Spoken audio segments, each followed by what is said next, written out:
제가 먼저 1절 말씀 공독합니다. 이에 사무엘이 기름병을 가져다가 사울의 머리에 붓고 입맞추며 이르되 여호와께서 내게 기름을 부으사 그의 기업의 지도자로 삼지 아니하셨느냐. 오늘 나를 떠나가다가 베냐민 경계 셀사에 있는 라헬의 묘실 곁에서 두 사람을 만나리니 그들이 내게 이르기를 내가 찾으러 갔던 암나귀들을 찾은지라. 내 아버지가 암나귀들의 염려는 놓았으나 너희로 말미암아 걱정하여 이르되 내 아들을 위하여 어찌하리요 하더라 할 것이. 내가 거기서 더 나아가서 다볼 상수리 나무에 이르면 거기서 하나님을 배우려고 베델로 올라가는 세 사람을 만나리니 한 사람은 염소 새끼 셋을 이끌었고 한 사람은 떡 세 덩이를 가졌고 한 사람은 포도주 한 가죽들을 가진 자라.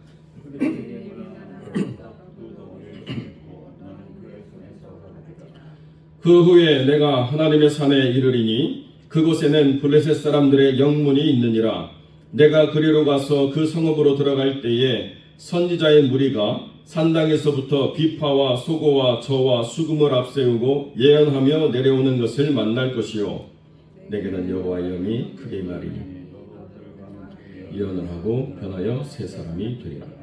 이 징조가 내게 임하거든 너는 기회를 따라 행하라. 하나님이 너와 함께 하시느니라. 길갈로 내려가라. 내가 내게로 내려가서 번제와 화목제를 드리니 내가 내게 가서 내게 행할 것을 가르칠 때까지 7일 동안 기다리라. 그가 사무엘에게서 떠나려고 몸을 돌이킬 때에 하나님이 새 마음을 주셨고 그날 그 징조도 다 응하니라. 그들이 산에 이를 때에 선지자의 무리가 그를 영접하고 하나님의 영이 사울에게 크게 임하므로 그가 그들 중에서 예언을 하니 전에 사울을 알던 모든 사람들이 사울이 선지자들과 함께 예언함을 보고 서로 이르되 기스의 아들에게 무슨 일이 일어났느냐 사울도 선지자들 중에 있느냐 하고 그곳에 어떤 사람들은 말하여 이르되 그들의 아버지가 누구냐 한지라. 그러므로 속담이 되어 이르되 사울도 선지자들 중에 있느냐 하더라. 함께 읽습니다. 사울이 예언하기를 마치고 산당으로 가니라. 아멘. 오늘 본문의 말씀을 가지고 반드시 기억해야 할 인생의 사건이라는 제목으로 이 말씀을 증거하겠습니다. 아무리 말로 표현하려고 해도 전달되지 않는 어떤 그 감정이나 내용들이 있는데요. 오늘 본문의 사건이 아마 사무엘서에서 제게는 가장 그런 본문으로 다가오고 있습니다. 왜 그러느냐? 이 사무엘상 10장은 하나님께서 어떻게 하나님의 사람을 만나시고 어떻게 그 영혼을 인도하시는가에 대해서 아주 중요한 가치를 우리에게 전달해주고 있고 사울 인생에서 살펴보면 이날의 이 기억을 사울이 붙잡고 살았다고 한다면 이날의 이 기억을 사울이 놓치지 않았다고 한다면 실패한 인생으로 끝나버리는 열심히 자기의 사명을 다했지만은 그러나 하나님 마음에는 합하지 못했던 자기 열심으로 살다가 결국에는 안타깝게 끝나고 마는 인생의 모습이 되어지지는 않았을 것이다. 이렇게 생각이 드는 것이죠. 왜 그렇습니까? 하나님께서 사울을 만나셔서 6절에 보니까 세 사람이 되게 하셨대요. 세 사람이. 그리고 하나님께서 사울이 떠날 때에 새 마음을 주셨대요. 새 사람이 될 것이라는 예언을 받고 새 마음을 가지고 나아가서 하나님이 말씀하신 그 징조들을 사무엘을 통해서 말씀하신 그 징조들을 다 사울이 경험하게 되었다는 것입니다. 그리고 난 다음에 가장 중요한 것 내가 가서 내게 행할 것을 가르칠 7일의 기다림을 여기서 먼저 경험하는 거예요. 여기서 먼저. 그 7일의 기다림을 경험했던 이 사람이 왜 2년이 지나고 난 다음에 7일을 기다리라고 이야기하는데 그 7일을 기다리지 못했을까?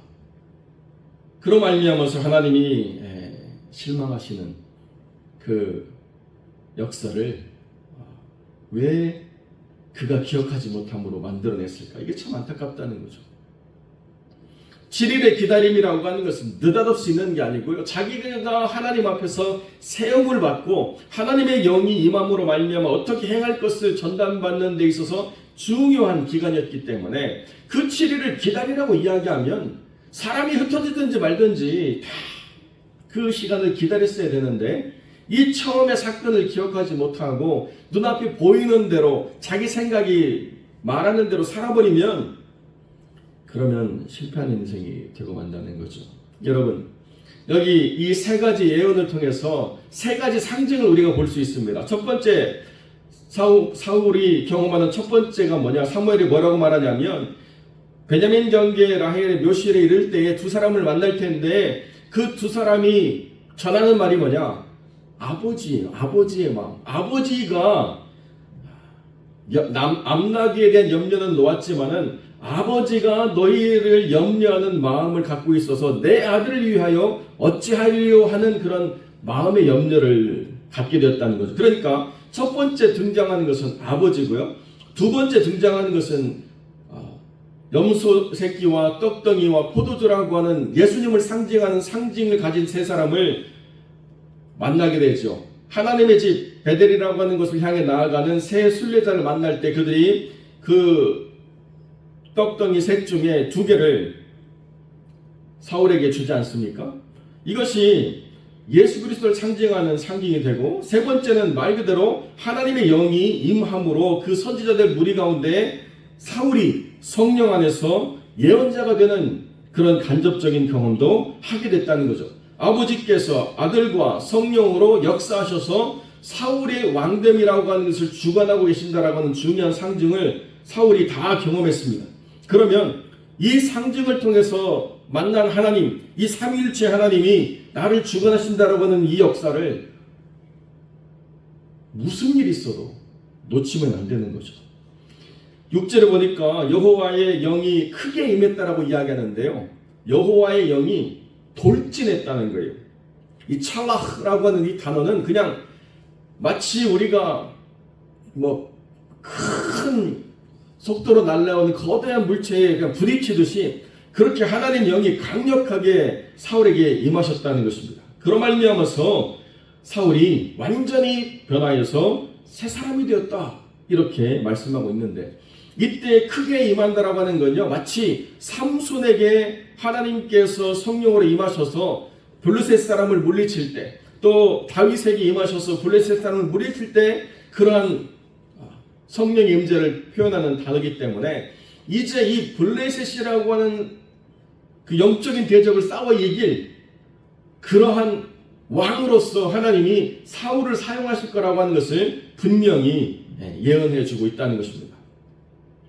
그러니까 내 인생에서 만난 이 하나님이 내 삶의 완전한 터닝 포인트를 이끌어 가실 때 그냥 기스 집 아들, 베냐민 지파에 좀 잘 먹고 잘 사는 집 아들로 그 기업을 이어받아 가지고 그냥 그렇게 살고 끝날 인생을 하나님께서 부르셔 가지고 온 민족의 지도자로 왕으로 세우시고, 하나님께서 어떻게 역사하시느냐, 7절에 보니까 그렇게 모든 징조가 임하면 너는 기회를 따라 행하라, 하나님이 너와 함께 하시느니라, 이렇게 설명해 주고 있습니다. 기회를 따라 행하라고 하는 이야기는 되면 기회가 되면 하고 안 되면 하지 말고 그냥 기회를 엿보았다가 상황 따라 조건 따라 행동하라는 게 아니고, 기회를 따라 행하라는 이 원문의 의미는 너의 능력이 되는 대로 최선을 다해서 행하라, 이렇게 성경이 말하고 있다는 것입니다. 그러니까 내 능력이 되는 한 최선을 다해서 노력하면 하나님이 나와 함께 하셔서 하나님이 이루시는 역사를 경험하게 될 것이다, 이렇게 이야기해 주고 있다는 것입니다. 그러니까 그 이전에는 내 노력으로 내 수고로 아무리 암나귀를 찾으려고 해도 그 암나귀를 찾을 수가 없었지만 하나님이 이루시니까 내가 수고하지 않던 암나귀도 다 해결해 주시고 나를 통해서 이루시는 하나님 역사도 하나님이 나와 함께 하심으로 행하실 것이다라고 하는 분명한 증거를 하나님이 갖게 하신다는 거죠. 이게 하나님께서 하나님의 사람을 택하시고 그 사람과 만나시며 그 사람과 함께 하실 것에 대한 약속의 말씀을 이렇게 주신다는 거예요. 이제는 네 노력으로 살았어도 안 되는 인생이지만 이제 내가 너와 함께 할 때 너의 열심을 다해서 수고하는 모든 것을 내가 함께 함으로 이루어 주리라고 하는 약속을 하나님이 허락해 주셨다는 것입니다. 여러분, 근데 5절에 보면 그 후에 내가 하나님의 산에 이르리니, 그 산에는 블레셋 사람들의 영문이 있었고 선지자들의 산당이 있었다, 이렇게 5절이 이야기하고 있는데요. 하나님의 산이 어디냐? 하나님의 산이 다른 데가 아니에요. 여기 하나님의 산이라고 하는 단어는 기브아 할 엘로힘이라는 엘로힘의 하나님이 있으시는, 거하시는 기브아가 어디예요? 사울의 고향이죠. 사울이 살던 집이에요. 여기 하나님의 산인데, 하나님의 산이 다른 어떤 곳에 있는 게 아니고 자기가 살고 있는 그 기브아 땅, 그것이 엘로힘, 전능하신 하나님의 산이라는 거예요. 언제부터 전능하신 하나님의 산이었습니까? 내가 살던 땅이고 내가 늘 여기서 밥 먹고 뭐 생활하던 땅이고, 이게 언제부터 하나님의 땅이었냐는 거예요. 내가 하나님의 땅인지도 모르고 살아가던 내가 하나님을 만나게 될 때 이 삶의 자리가 하나님의 땅이라는 거예요. 하나님의 산이라는 거예요. 그때 내가 살던 내 삶의 자리가 전능하신 하나님의 임재가 있는 자리가 될 것이라고 성경이 이야기하고 있다는 것입니다. 그 땅에 보면 이스라엘 땅인데도요, 블레셋 사람들이 진지를 구축해가지고 그 땅 일부를 점거하고 있는 거예요. 그래서 블레셋 사람들의 영문인이 그 진지를 구축한 그 땅이 그 기브아 땅에 있었습니다. 그런데 그것만 있는 게 아니고 거기에 선지자들의 무리가 거하는 산당도 있었죠. 왜 거기 산당이 있었을까요? 실로가 다 무너졌기 때문에. 예레미야에게 말씀하시는 바, 그 하나님의 영광을 우습게 여기는 사람들이 살던 그 땅을 하나님께서 조롱거리로 만드시고 난 이후에 하나님의 거룩한 영이 임하는 자리를 하나님이 여러 곳에 허락하셨는데, 그 중에 하나가 기브아라는 땅의 산당이었다는 것입니다.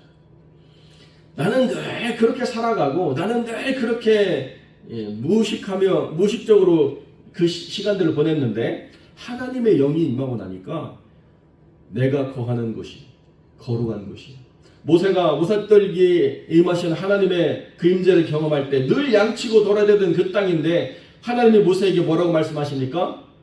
내 발의 신을 벗어버리라. 내가 있는 곳은 거룩한 땅이다. 이게 모세를 만나시는 하나님의 거룩함 가운데 들어가는 역사죠.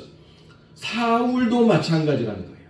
내가 살아가던 그 삶의 자리가 하나님을 만나고 나니까 하나님의 산이 되어버렸어요. 이 역사를 하나님께서 사울에게 허락하셨다는 것입니다. 여러분, 그로 말미암아서 성령의 임재가 얼마나 강력했는지 사울도 그들 중에 예언하는 역사를 드러냈다는 것입니다. 그래서 속담이 만들어졌대요. 사울도 선지자들 중에 있느냐라는 속담이. 그런데 이 속담이 한 번 더 등장합니다. 언제요? 사울이 다윗을 죽이려고 사무엘이 있는 라마 나요스로 2번이나 군대를 보내고 마지막에는 자기가 갔다가, 그때 또 하나님의 영이 임함으로 예언을 하는 그러한 자리에 취해서 있었습니다. 그런데도 그 삶을 돌이키지 못했다는 거죠. 그런데도 그 삶을 돌이키지 못했습니다. 이때 만난 하나님, 내 삶에 경험한 이 소중한 하나님의 기억을 끝까지 지켜가는 게 얼마나 중요한가. 에베소 교회에 성령께서 뭐라고 말씀하십니까? 너희들이 믿음을 가지고 열심히 말씀대로는 살았지만은 주님을 만난 그 처음 사랑의 만남, 그 마음의 은혜를 너희들이 놓쳐버린 것, 이게 안타깝다라고 말씀하시는 거죠. 사울의 인생은 너무나도 큰 하나님의 임재를 경험하는, 그리고 너무나도 중요한, 내 가슴에 아주 잘 박힌 못처럼 새겨져야 될 아주 중요한 하나님과의 약속들을 하나하나 여기 다 담아두셨다는 거예요. 이 첫 만남에, 첫 하나님의 임재, 이 소중한 기억을 끝까지 기억하고 살아가는 것, 이것이 우리 믿음의 인생의 성공이라는 것입니다.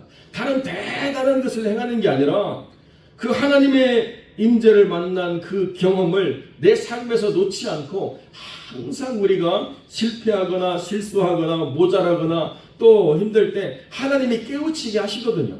하나님이 기억하게 하시거든요. 내가 그때 너를 그렇게 만나지 않았느냐? 내가 너에게 기억하라고 그 시간을 너에게 주지 않았느냐? 내가 너에게 그런 경험을 주지 않았느냐? 돌이키면 된다는 거예요. 돌이키면 그때 만난 하나님이 또 나에게 임하셔서 나를 새롭게 하시고 변화시켜 주신 역사를 허락하신다는 것입니다. 언제요? 늘 언제나 돌이키면 주님이 우리를 만나 주십니다. 이게 우리를 그 뜻대로 부르시는 하나님의 은혜라는 거죠. 우리가 우리의 노력으로 새 사람이 되는 게 아닙니다.